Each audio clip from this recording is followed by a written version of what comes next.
નમસ્કાર દર્શક મિત્રો, લોકસત્તા જનસત્તા ન્યૂઝમાં આપનું સ્વાગત છે। જો તમે પણ પેટ્રોલ કાર કે ટુ વ્હીલર ચલાવો છો તો આ સમાચાર તમારા માટે ખૂબ જ મહત્વના છે। દેશભરમાં અત્યારે E20 પેટ્રોલ એટલે કે 20% ઇથેનોલ બ્લેન્ડેડ ફ્યુઅલનો ઉપયોગ વધી રહ્યો છે, પરંતુ તેના ઉપયોગથી વાહનો ખરાબ થવાના દાવાઓ થઈ રહ્યા છે। ત્યારે કેન્દ્રીય માર્ગ પરિવહન મંત્રી નીતિન ગડકરીએ સ્પષ્ટ કર્યું છે કે સોશિયલ મીડિયા પર ચાલી રહેલા ગાડીઓ બગડવાના સમાચાર તદ્દન ખોટા છે અને આ એક સુનિયોજિત નેરેટિવ છે।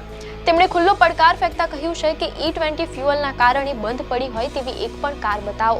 સરકારે સ્પષ્ટ સંકેત આપી દીધા છે કે આગામી સમયમાં E20 પેટ્રોલ જ શુદ્ધ પેટ્રોલ તરીકે મળશે અને આ સિવાય બીજો કોઈ વિકલ્પ નહીં હોય, તેમજ આ ઈંધણ સસ્તું પણ નહીં થાય। બીજી તરફ વડોદરાના ઓટો ફોરમેનો અને ગેરેજ એક્સપર્ટ્સનો દાવો છે કે E20 ઈંધણના કારણે ગાડીઓના એન્જિન પંપ વારંવાર બગડી રહ્યા છે અને વાહનોની એવરેજમાં પણ મોટો ઘટાડો નોંધાઈ રહ્યો છે। તેઓ E20 ઈંધણના ઉપયોગને લઈને શું કહી રહ્યા છે, આવો જોઈએ આ વિગતવાર અહેવાલમાં।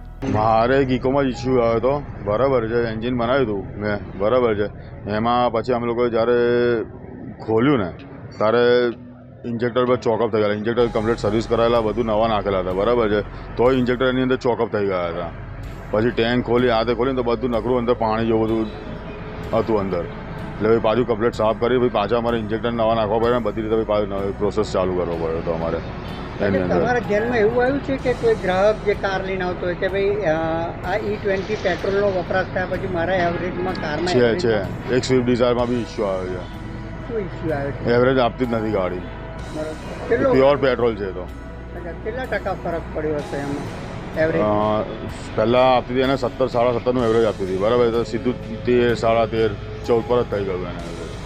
તો તમે વર્ષોથી આ કાર રિપેરિંગ કરો છો, તમને લાગે છે કે આ E20 જે ઇથેનોલ વાળું પેટ્રોલ આવી રહ્યું છે એનાથી આવનાર સમયમાં કારોમાં ભારે નુકસાન જ છે પણ એની અંદર। તો તમે શું ઈચ્છો છો, સરકારે આ ઇથેનોલનો ઉપયોગ ના કરવો જોઈએ એવું માનો છો? ના જ કરવો જોઈએ ખરી રીતે તો। એટલે પહેલેનો પ્રમાણે જે પેટ્રોલ આવતું હતું એ પ્રમાણે તમે ઇથેનોલમાં તમે એમાં જોઈ લો તો કોઈ બી ગાડી નોકિંગ કરતી બી થઈ જાય છે, સમજ્યા તમે? પ્યોર પેટ્રોલ ગાડીઓ નોકિંગ કરતી થઈ જાય છે, એન્જિન કડકડ બોલવા માંડે, આ તે બધું બધા ઇસ્યુ આવે છે એની અંદર। અત્યારે એ ઇથેનોલના કારણે જે કારો આવી છે એમાં વધારો થયો છે તમારા ગેરેજમાં કાર આવવાની? વધારો નહીં, એટલે આપણે જે રેગ્યુલર સર્વિસમાં જે આપણે જે રેગ્યુલર કસ્ટમર છે એ લોકોનો પ્રોબ્લેમ ઇસ્યુ વધારે આવે છે। હજુ બહારના પહેલા કરતાં વધારે પ્રોબ્લેમ આવવા લાગ્યા છે? પહેલાં આવો બધો પ્રોબ્લેમ જ નહોતો આવતો, હમણાં બહુ જ ઇસ્યુ છે એની અંદર। તમારા દ્રષ્ટિએ ઇથેનોલ સારું નથી? ના નથી સારું સાહેબ, કઈ સારું છે ઇથેનોલ?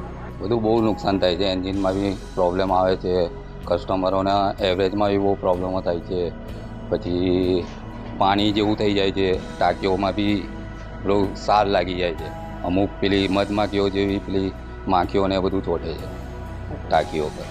શું માનો છો કે ઇથેનોલ બંધ થવું જોઈએ કે આ જે છે ચાલુ બંધ થવું જોઈએ, કેમ કે વધારે આવું રહેશે તો પછી આગળ જઈને ગાડીઓમાં બહુ પ્રોબ્લેમ થશે, લોકોની ગાડીઓમાં તમારો બી બધા તૂટે છે, કેમ કે કસ્ટમરોને એવું થાય છે કે અમે વ્યવસ્થિત કામ નહીં કરતા, પણ હવે પેટ્રોલ જ એવું ખાવાનું એવું આવે નુકસાનકારક તો અમે બી શું કરી શકીએ ગેરેજવાળા। એટલે અમને બહુ ફરક પડી ગયો છે ગેરેજમાં ઇથેનોલ પેટ્રોલથી। બંધ કરે તો સરકાર સારું। બહુ બધો ઘણો ફરક પડી જતો હોય છે, જ્યારે એવરેજ 25નો એવરેજ હોય, 20નો એવરેજ હોય, સાથે જે એન્જિન છે એન્જિનને પણ નુકસાન થતું હોય છે। ઘણી બધી બાબતની અંદર જે આ પેટ્રોલ છે એ તદ્દન ખોટી વાત છે ને સરકારે ખરેખર આના પર ગંભીરતા લેવી જોઈએ, કેમ કે દેશની અંદર દરેક લોકો એવું નથી હોતું કે ભાઈ ગાડી લઈ લીધી 50 લાખની 20 લાખની ગાડી લઈ, દરેક લોકો હપ્તેથી ગાડી લેતા હોય છે, હપ્તો બી ભરવાનો, અને આ રીતે જ્યારે ગાડીની અંદર ખર્ચો આવતો હોય, એન્જિન બગડી જતું હોય તો ઘણો બધો 1.5 થી 2 લાખ રૂપિયાની ઉપરનો ખર્ચો આવતો હોય છે। એટલે જે ઇથેનોલ જે પેટ્રોલ છે એ પેટ્રોલ સંપૂર્ણ રીતે એના પર બેન્ડ સરકારે કરી દેવું જોઈએ, બંધ કરી દેવું જોઈએ, અને જે પેટ્રોલ પહેલાં જે આવતું હતું પેટ્રોલ એના કરતાં ઘણો બધો ફરક પડી ગયો છે, એટલે કે ગાડીઓનું બધું બહુ નુકસાન થઈ રહ્યું છે।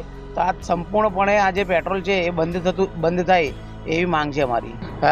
ગેરેજવાળા પોતે એવું કહે છે કે આ જે પેટ્રોલ છે તો ગાડીને નુકસાનકારક છે, એન્જિન પર સીધી એન્જિન પર અસર થાય છે, અને એન્જિન જ્યારે ખોલવાની બાબત આવે, એન્જિનની અંદર ખરાબી આવે તો 2 લાખની ઉપરનો ખર્ચો થાય।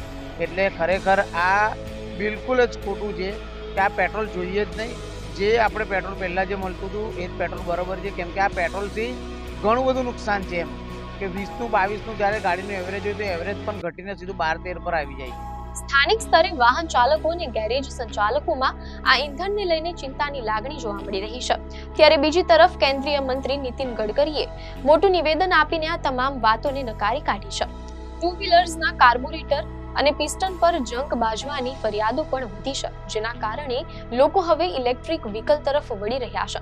આ વિવાદ વચ્ચે હવે વાહન ચાલકો માટે પોતાની ગાડીઓની જાળવણી એક મોટો પડકાર બની રહેશે.